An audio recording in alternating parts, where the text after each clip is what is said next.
안녕하세요. 생활인의 시계 김생활입니다. 파일럿 시계를 전문적으로 만드는 마이크로 브랜드는 없냐는 여러분들의 문의가 많았는데 오늘 그래서 에비에잇이라는 회사를 소개해 드리려고 합니다. 이 회사는 스피나커의 자매 회사인데요. 스피나커와 마찬가지로 2010년대에 처음 등장을 했고요. 흥미롭게도 홍콩에서 생산과 마케팅을 하고 있지만은 법적으로는 영국 회사입니다. 영국 공군의 유명한 전투기나 폭격기 혹은 조종사들 그리고 그들을 둘러싼 이야기들을 테마로 한 시계들을 주로 만들고 있습니다. 오늘은 그 중에서 호커 허리케인 시리즈에 속한 시계 하나를 소개해 드리려고 하는데요. 그 전에 이 시계는 제 개인 구매품이 아니라 에비에잇 측에서 지원을 해준 제품입니다. 저희 채널이 그 다이버 시계 전문 회사인 스피나커 측과 좋은 협력 관계를 갖고 있기 때문에 자매 회사인 에비에잇 측과 협의하는 건 상대적으로 쉬웠습니다. 그렇지만은 리뷰할 제품 선정은 회사가 아니라 전적으로 저희 채널에서 한 거고요. 생활20이라는 전 품목 20% 할인 코드도 함께 받아왔는데요. 스피나커처럼 30% 할인 코드까지는 발행을 안 하는 것 같습니다. 이번에도 저희 채널이 커미션을 받지 않고 최대한 가능한 할인율의 할인 코드를 가지고 왔으니까 많이 이용해 주시길 바라고요. 에비에잇의 호커 허리케인은 호커 허리케인이라는 전투기에 헌정된 시리즈입니다. 호커라는 비행기 회사에서 영국 공군을 위해서 개발했던 1인승 단엽 전투기이고요. 슈퍼마린 스피파이어랑 같이 2차 세계대전 때 맹활약을 한 걸로 매우 유명합니다. 성능이 보다 우월한 것으로 알려진 스피파이어에 비해서 상대적으로 무시당할 때가 많지만은 2차 대전 당시에 적기 격추 실적으로만 보면은 다른 모든 전투기 기종들의 실적을 합친 것보다 우월한 전투기입니다. 호커 허리케인의 활약은 연합군의 전세 역전의 단초가 된 배틀 오브 브리튼, 우리말로 하면은 영국 본토 항공전이라고 부르는 전투에서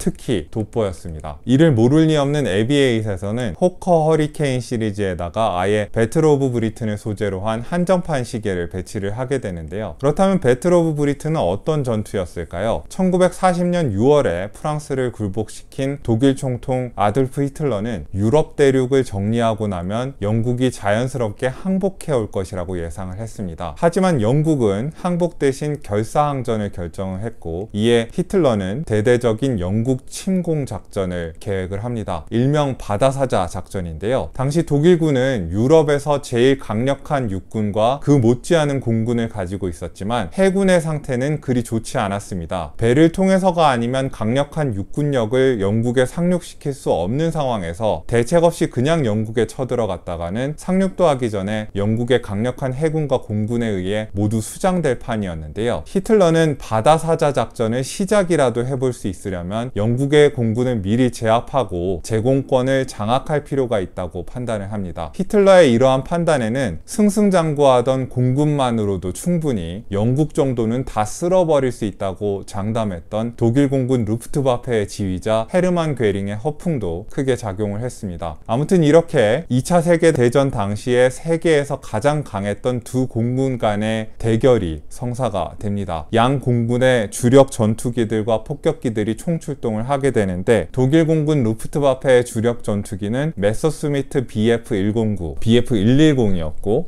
영국 공군 로얄 에어포스의 주력 전투기는 슈퍼마린 스피파이어와 호커 허리케인이었습니다. 배틀 오브 브리튼은 엄청나게 큰 전투였는데 전투가 있었던 1940년 7월부터 10월까지 독일 공군이 동원한 비행기만 자그마치 2550대, 거기에 맞선 영국군이 동원한 비행기도 1963대에 이르렀습니다. 독일 공군이 세웠던 전략은 영국 공군의 주요 기지와 비행장, 생산공장, 정비소 등을 폭격해서 영국 공군력을 회복 불가능한 상태로 만들겠다는 것이었는데요. 독일 공군은 영국 공군의 주요 거점들을 잘못 파악하는 실수를 빈번하게 저질렀고 자기들이 폭격이 영국 공군에 입힌 피해를 과대평가하기도 했습니다. 나중에 드러난 사실이지만은 독일 공군의 작전이 가장 성공적이었을 때조차 영국 공군은 재빨리 피해를 수습하고 원래의 전력을 회복할 수 있었습니다. 더군다나 독일 공군은 이 작전을 수행하기 위해서 상대적으로 전투기보다 성능이 떨어지는 폭격기를 대거 운영할 수밖에 없었는데 이 폭격기들을 상대 전투기의 요격으로부터 보호하기 위해서 전투기를 붙여주는 작전을 구사를 했습니다. 그러나 이 작전은 폭격기를 보호하는데도 그리 효과적이지 못했을 뿐더러 오히려 전투기가 가진 성능상의 장점을 제약시킴으로써 수많은 전투기와 폭격기들을 영국 공군의 밥으로 제공하게 작동하게 만듭니다. 영국 공군이 운영하던 오늘의 주인공 호커 허리케인은 생산 비용이 상대적으로 낮고 생산과 정비가 매우 쉬운 데다가 경험 많은 베테랑 조종사가 아니어도 이착륙을 하기가 상대적으로 쉬워서 영국 공군의 엄청나게 신속한 전력 복구 능력의 일부를 담당했습니다. 호커 허리케인이 배틀 오브 브리튼에 등장한 전투기 중에서 가장 성능이 뛰어난 전투기는 아니었습니다만은 최소한 폭격기들보다는 성능이 압도적으로 우월했고 독일 공군의 멍청한 폭격기 호위 작전을 역으로 활용하기에는 충분한 기동성을 갖고 있었던 기체였기 때문에 배틀 오브 브리튼 당시에 영국 공군의 격추 실적의 80% 정도를 담당을 하게 됩니다. 독일 공군이 주요 타겟도 식별하지 못하고 자신들이 입힌 피해를 과대평가하는 절망적인 정보력을 가지고 있었던 데 반해서 영국 공군은 레이더를 이용한 방공망을 이미 전투가 개시되기 이전부터 효과적으로 구축을 하고 있었습니다. 덕분에 몇몇 예외적인 경우를 제외하면 적기의 이동 경로를 미리 파악을 할 수 있었고 그에 따라서 전력을 효과적으로 배치를 함으로써 홈그라운드의 이점을 최대한 살릴 수 있었습니다. 결국 독일군은 무려 1977대의 비행기를 영국의 하늘에서 잃고 전투에서 패배하게 됩니다. 히틀러는 바다 사자 작전을 무기한 연기하고 러시아로 눈을 돌립니다. 이 전투는 2차 세계대전의 흐름을 바꾼 전투로도 유명한데요. 나중에 영국은 연합군이 독일을 상대로 대반격을 시작할 때 핵심적인 거점 역할을 하게 됩니다. 당시에 독일 파일럿들은 스토바나, 라코, IWC 등에서 제작한 플리거 항공시계를 차고 있었을 거고 영국 조종사들은 론진, IWC, 오메가, 뷰렌, 이터나드 등에서 제작한 WWW 필드 시계를 차고 있었을 겁니다. 에비에이트의 배틀 오브 브리튼 한정판은 2차 대전 당시에 두 시계의 디자인을 섞은 다음에 영국 공군의 상징이나 호커 허리케인 전투기의 외관에서 모티프를 얻어온 몇몇 디자인 요소를 첨가하는 방식으로 흥미롭게 생긴 시계를 만들어냈습니다. 영국 공군에서 참전한 비행기 숫자인 1963대에 맞춰가지고 한정판으로 제작된 시계입니다. 에비에이트는 자매 브랜드인 스피나커와 마찬가지로 이렇게 역사적인 스토리텔링과 연계한 시계들을 많이 내놓고 있는데요. 스피나커의 경우에는 내세우는 역사적 인물이나 스토리와 필연적인 연관은 없는 무난한 빈티지 다이버 디자인을 자기네들 나름대로 변주해서 시계들을 내놓는 데 반해서 에비에이트의 시계들은 스토리텔링과 조금 더 직접적으로 연결된 꽤 창의적인 디자인의 시계들이 많습니다. 문제는 이런 디자인의 시계들이 독창적인 대신에 검증되지 않은 외양이기 때문에 호불호가 많이 갈릴 수 있다는 거겠죠. 오늘 리뷰할 배틀 오브 브리튼 한정판 시계도 에비에이트 시계의 그러한 특징을 아주 잘 보여주는 것 같습니다. 저는 마음에 들어서 생각보다 자주 착용하고 있는 시계들 중 하나인데요. 테이블로 자리를 옮겨서 이 시계의 재미있는 디자인 요소들과 장점 그리고 아쉬운 점에 대해서 자세하게 이야기를 해보도록 하겠습니다.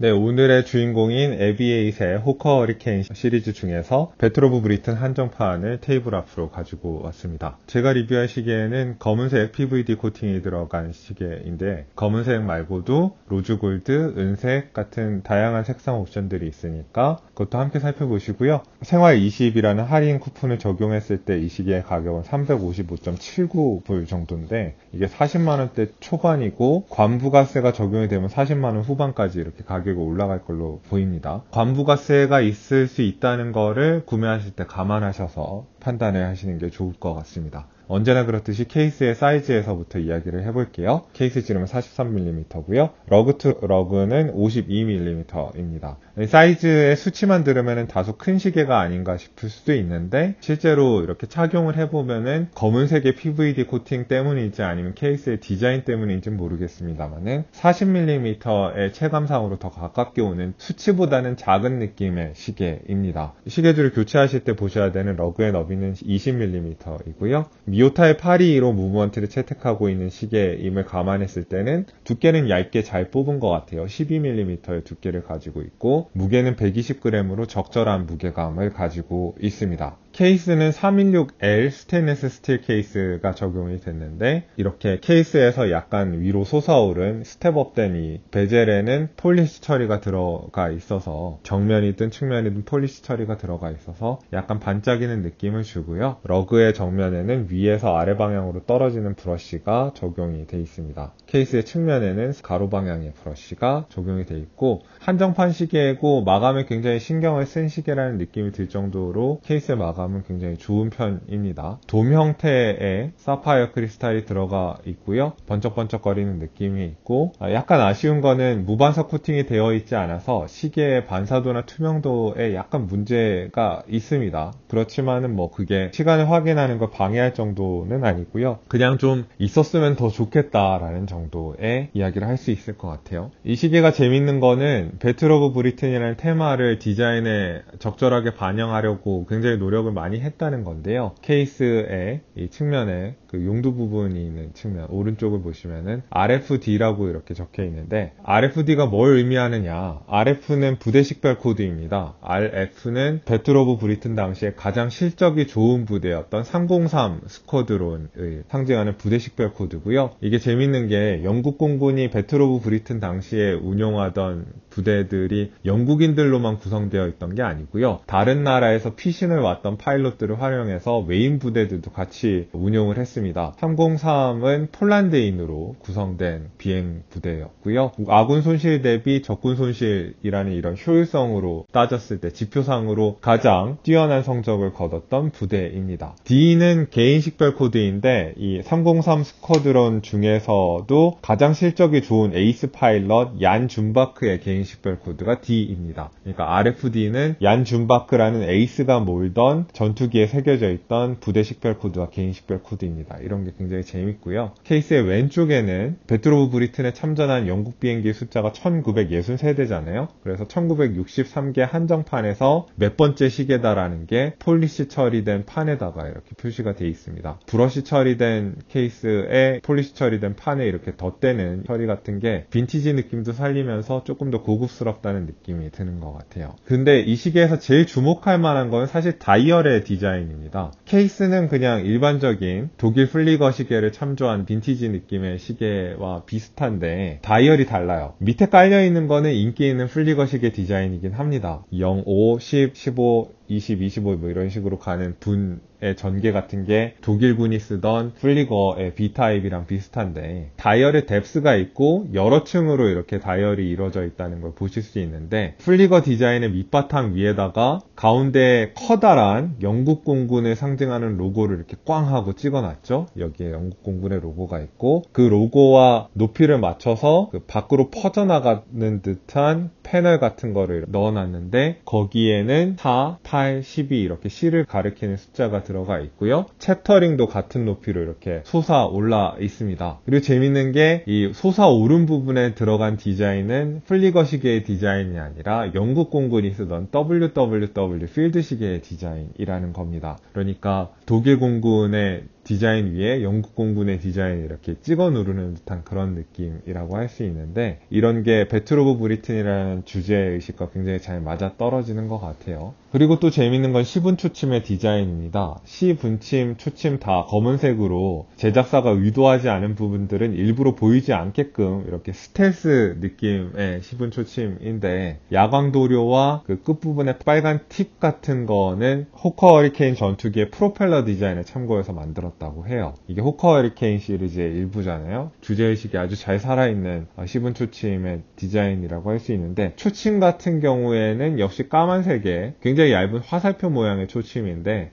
초침의 끝부분에 빨간색으로 처리를 해서 이게 마치 빨간색 비행기가 다이얼 위를 떠다니면서 초를 가리키는 그런 느낌이 나는데, 항공시계의 정체성도 잘 살아있으면서 굉장히 재밌기도 한 그런 디자인이라고 할 수가 있겠네요. 그리고 또 하나 칭찬해 줄 만한 점은, 강조를 별로 넣고 싶지 않은 곳에는 다 베지색으로 이렇게 색칠을 해놓고, 강조를 주고 싶은 곳에서는 금색을 배치를 했습니다. 그래서 단조롭지도 않고 이렇게 지나치게 번쩍이지도 않게끔 이렇게 색깔 배치가 잘 돼 있어요. 가독성도 좋고 적당히 화려하고 그렇습니다. 다이얼이 충분히 복잡하다는 생각이 저는 이미 드는데, 이걸로도 충분하지 않다는 생각이 들었는지 가로줄의 패턴을 다이얼에 적용해서 다이얼의 속도감을 부여를 했습니다. 이게 항공전을 테마로 한 시계니까 어느 정도의 속도감을 부여할 필요가 있다고 생각을 했던 것 같아요. 이게 전체적으로 봤을 때 어떤 느낌으로 여러분들한테 다가올지 잘 모르겠는데, 호불호가 다소 갈릴 수는 있을 것 같아요. 저는 스토리텔링과 이렇게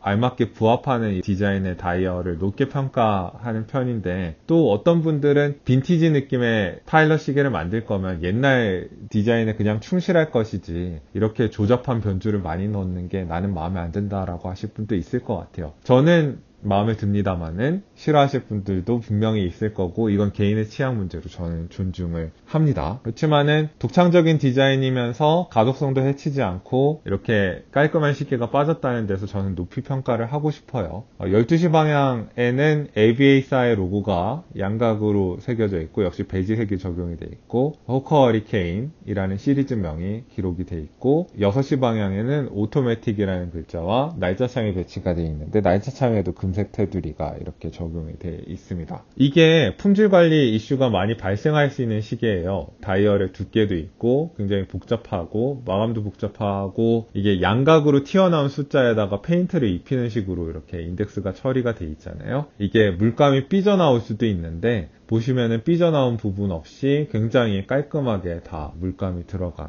다이얼이라고 할 수 있을 것 같아요. 이런 다이얼은 제작비가 굉장히 많이 들 텐데, 이런 다이얼을 넣어두면서 가격을 합리적으로 이렇게 책정한 데 대해서는 ABA사에 평가를 해주고 싶다는 생각이 듭니다. 약간 아쉬운 거는 이 호커 허리케인이 영어로 풀면은 스펠링이 굉장히 길게 가잖아요. 이 긴 글씨들을 한 줄에 이렇게 배치를 하는 게 좀 지저분해 보인다, 그런 생각은 좀 듭니다. 그리고 이미 복잡한 것들이 많이 들어갔는데 가로줄의 패턴이 꼭 들어갔어야 했나, 오토매틱이나 뭐 이런 문구 같은 것들은 최대한 생략하는 편이 좋지 않았을까라는 생각은 듭니다. 이런 부분은 조금 아쉬운 것 같아요. 이 시계가 채택하고 있는 무브먼트를 얘기를 해야 되겠죠. 이 시계의 무브먼트는 솔직히 가격대에 비해서 그렇게 자랑할 만한 편은 아닙니다. 미오타 821로 무브먼트를 채택하고 있는데, 미오타의 대표적인 무브먼트고 1시간에 21,600회 진동을 하고, 이거는 1초에 6번 움직이는 초침으로 표현이 됩니다. 이 초침 디자인의 단점이 있는데, 보통 초침의 끝부분을 보면은 초침이 길고 그러면은 초침이 더 움직임이 뚝뚝 끊어져 보이는데, 이 시계는 디자인상 초침의 끝부분이 유독 강조되기 때문에 초침이 실제보다도 더 끊어지는 움직임을 보이는 것 같이 느껴집니다. 그런 게 단점이라면 단점일 수 있을 것 같아요. 그리고 파워 리저브는 40시간 정도로 일반적이고, 회사에서 약속하는 공식적인 오차 범위는 하루에 마이너스 20초에서 플러스 40초 정도인데, 제가 경험한 미오타 821호들은 전부 다 그거보다는 많이 정확했습니다. 보통은 10초 내외 오차가 나고요. 이 시계는 제가 경험한 평균적인 821호보다 더 정확해서 3, 4초 정도의 오차밖에 나지 않는 그런 시계였습니다. 여러분들이 받아보시기에 시계가 그 정도로 정확하리라는 장담은 할 수 없겠죠. 그리고 미오타 821호의 가장 큰 단점은 사실 정확도가 아니라 단방향으로 움직이는 로터라서 로터의 소리가 좀 시끄럽다는 건데요. 차르르르 하면서 고속으로 회전하는 로터가 좀 거슬리는 소음을 발생시킬 수도 있는데, 진동도 좀 있고요. 이런 것들을 예민하게 느끼시는 분들한테는 안 좋을 수도 있다는 얘기를 분명히 해야 될 것 같습니다. 이 무브먼트는 인다이렉트 세컨핸드 드라이브라고 해서 밸런스 트레인과 초침의 톱니바퀴들이 직접적으로 연결이 되어 있지 않습니다. 그래서 시계가 강한 충격을 받았을 때 잠시 초침이 멈추는 현상이 발생을 하는데, 밸런스 트레인은 영향을 안 받기 때문에 정확도가 흔들리는 건 아니지만은 초침이 멈추는 현상이 발생을 하는 거죠. 이게 굉장히 신경 쓰이시는 분들은 미오타 821호가 들어간 시계들을 피하시라고 권유를 드려야 될 것 같습니다. 용두는 빈티지 느낌의 파일럿 시계답게 왕관 형태의 용두가 들어가 있고, 코인 엣지 처리가 되어 있는 그런 잡기 좋은 용두고, 용두의 정면에는 영국 공군의 로고가 다시 한번 들어가 있습니다. 수동 감기의 느낌은 굉장히 부드럽고요. 저는 미오타 821호의 수동 감기 느낌이 세이코사의 무브먼트보다 더 부드러운 것 같아요. 제 개인적인 느낌은 그랬습니다. 그리고 반쯤 뽑아서 아래 방향으로 돌리면은 날짜창이 변경이 되고요. 날짜창의 움직임은 굉장히 클릭이 정확하고 정렬 상태도 좋습니다. 용두를 완전히 뽑았을 때 분침을 회전시킬 수 있는데, 분침은 굉장히 시원시원하게 돌아갑니다. 다이버 시계가 아니니까 다 사용했을 때는 그냥 밀어넣기만 하면 되는 그런 용두입니다. 용두의 크기도 적절하고 잡기도 좋고 저는 굉장히 만족하고 있습니다. 이 시계의 야광은 그렇게 자랑할 만하진 않은 것 같아요. 10인침에만 강한 야광이 들어가 있고 숫자에 들어간 야광은 너무 희미해가지고 어두운 곳에서 촬영을 해보려고 했는데 그렇게 잘 잡히지가 않더라고요. 그렇지만 10인침에 들어간 야광은 그냥 준수한 편입니다. 야광은 그렇게 특기할 만큼 좋거나 나쁘거나 뭐 그렇지는 않은 것 같아요. 이 시계 방수 성능 뭐 기대할 만하지는 않습니다. 파일럿 시계잖아요. 파일럿 시계가 진짜 높은 방수 성능이 필요할 정도면은 사실 그 파일럿은 망한 거고 이미 생명이 위험한 처지인 거죠. 50m 방수고요. 생활 방수보다 약간 높은 정도의 방수 성능인데 이렇게 물과 관련된 활동에 자꾸 이렇게 데려가고 그런 걸 추천하고 싶지는 않습니다. 이 시계의 케이스백에는 스크루다운 케이스백에 그 디스플레이가 적용된 그런 케이스백인데 사실 미오타 8215가 그렇게 보기에 예쁜 무브먼트는 아닙니다. 별도의 장식 처리가 전혀 돼 있지 않기 때문에. 그렇지만은 ABA사는 이 호커 허리케인 전투기 모양을 본뜬 이 로터를 적용을 해서 이 디스플레이 케이스백을 볼만한 걸로 바꿔놓은 것 같아요. 굉장히 멋있는 거친 브러쉬 처리가 적용이 돼 있고 호커 허리케인의 비행기 모양이 적용된 로터인데 네, 로터가 진짜 제가 본 로터 중에 베스트 5 정도에 들 정도로 굉장히 멋있는 것 같아요. 일반적인 케이스백과 마찬가지로 이렇게 뺑 둘러가면서 기본적인 스펙이나 시계의 주요 사항들이 적혀 있는데 검은색 PVD 케이스라서 그런지 잘 보이지는 않는 그런 글씨들입니다. 케이스백에는 전반적으로 동그란 방향의 브러쉬가 적용이 되어 있습니다. 이 시계가 한정판이잖아요. 한정판이 얼마나 특별한 의미를 가지고 있는지 설명하는 금속 재질의 카드를 이렇게 제공을 하고 리미티드 에디션의 몇 번째 시계인지 이런 거 표현이 되어 있죠. 제 거는 1842번째 시계입니다. 뒷면에는 배틀 오브 브리튼이라는 전투의 역사적 의의를 설명하는 짧은 설명문이 들어간 특별 카드가 같이 오고요. 그리고 20mm 너비의 나토줄이 2개가 오는데 일단 기본 줄은 베이지색의 가죽 나토줄입니다. 광택이 없는 베이지색 나토줄이고 촉감은 굉장히 부드럽고 바느질도 삐뚤지 않게 잘 들어가서 나쁘지 않은데 다만 두께가 제가 기대한 것보다는 너무 얇고 그리고 너무 빳빳하지 않고 흐물흐물하고 광택이 없어서 생각보다 그렇게 고급 가죽줄이라는 느낌은 들지 않습니다. 버클은 뭐 그렇게 두껍지도 크지도 않지만은 나름대로 튼튼한 버클과 이 고정장치들이 들어가 있고 버클 끝부분에는 이 에비에이트의 로고가 새겨져 있습니다. 나일론 재질의 카키색이라고 해야 될지 베이지색이라고 해야 될지 약간 애매한 밀리터리 느낌의 나일론 나토줄도 같이 오는데 제 취향에 비해서는 조금 다소 뻣뻣하고 촉감은 나쁘지 않습니다만은 광택도 약간 있어서 그렇게 고급스럽다는 느낌은 들지 않습니다. 그렇지만은 군대에서 쓰던 걸 받아온 것 같은 그런 밀리터리 느낌은 아주 잘 살아있어서 가죽줄을 쓰다가 질리면 한 번쯤 이렇게 바꿔낄 정도의 퀄리티는 되는 그런 나토줄이라고 할 수 있을 것 같아요. 두께도 너무 얇지 않고 튼튼해 보여서 이 나토줄도 종종 활용은 할 것 같습니다. 그렇다면 전반적으로 이 시계에 대한 평가를 이야기를 해야 되겠죠? 제가 이 시계에 대해서 굉장히 높이 평가하는 부분은 스토리텔링과 시계의 주제와 밀접하게 결부된 이 디자인인 것 같아요. 다른 곳에서 찾아보기 힘든 이런 디자인이고 저는 그 점을 굉장히 높이 평가를 하고 싶습니다. 아쉬운 점이라면은 숫자 인덱스에 밝은 야광이 들어있지 않은 거 그리고 한정판이고 좀 신경을 쓴 시계면 미오타 8215보다는 한 단계 높은 무브먼트가 들어가면 더 좋지 않았을까. 미오타 901호를 쓸 여력이 안 됐다면은 NH35A 정도를 넣었어도 좋지 않았을까. 해킹이 되지 않는 8215 무브먼트를 넣는 게 조금 아쉽다 그런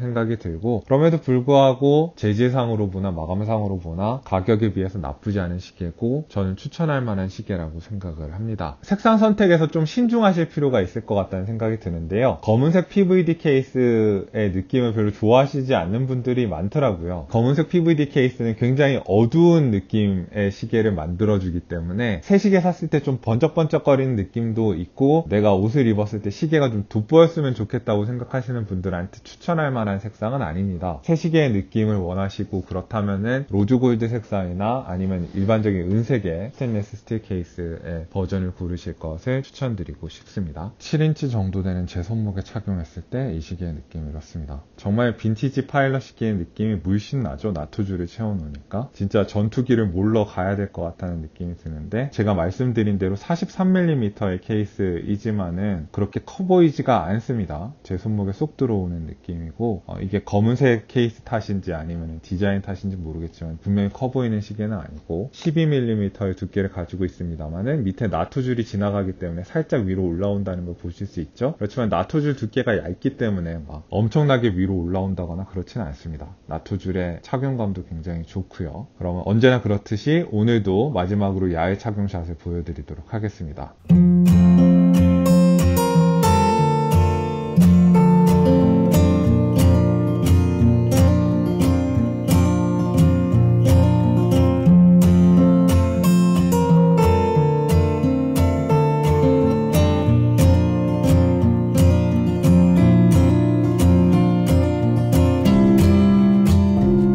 네, 오늘 에비에잇의 배틀 오브 브리튼 한정판 시계 어떻게 보셨나요?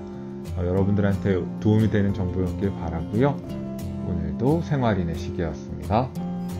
즐거운 한 주 시작하시길 바라겠습니다.